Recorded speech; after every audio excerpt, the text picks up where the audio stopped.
Now, Pandora, I feel like the Christmas period always lends itself to some very interesting opinion pieces.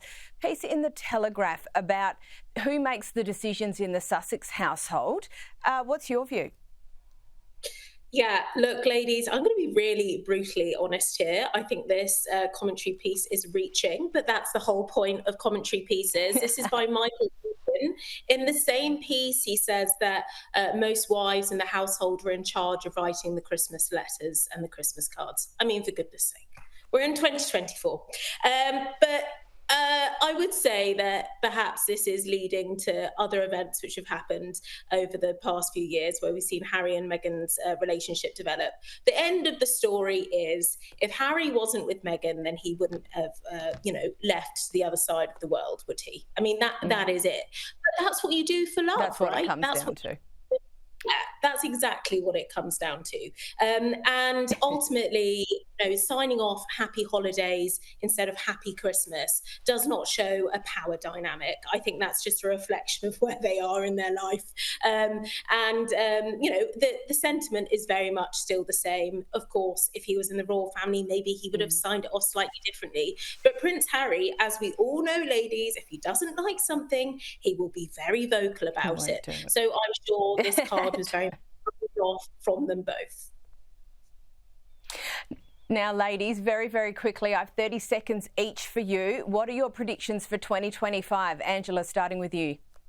My predictions for 2025 is, it's more a wish, Caroline. I hope that the King is declared cancer-free. That would be my number one for the royal family. They've had a really tough year, and in the same way that we felt that relief when Catherine did that video, to have a man who has waited in the wings all his life to do this job, within seconds virtually of arriving in the role, he finds himself battling cancer, not being able to do elements of the job, and he's pressed on in such a remarkable manner. That's the one thing I would like to see predictions. My other big prediction is that Prince Andrew is going to get a letter from the palace saying, you don't have to do any more work, just sit back, we're going to pay you to be quiet, to not go out of the house, to not meet with anybody.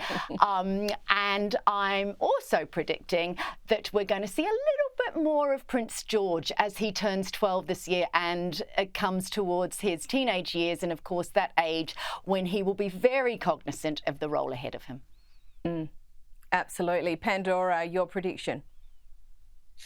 I think we're going to be seeing a lot more of Catherine, which I think will be very, very welcome, and everyone will absolutely love seeing more of her. And I think we'll probably hear a little bit more about her journey and what she's had going on with her health when she is ready to hear so. And I think it will be very much welcomed and will bring great support for many people around the world.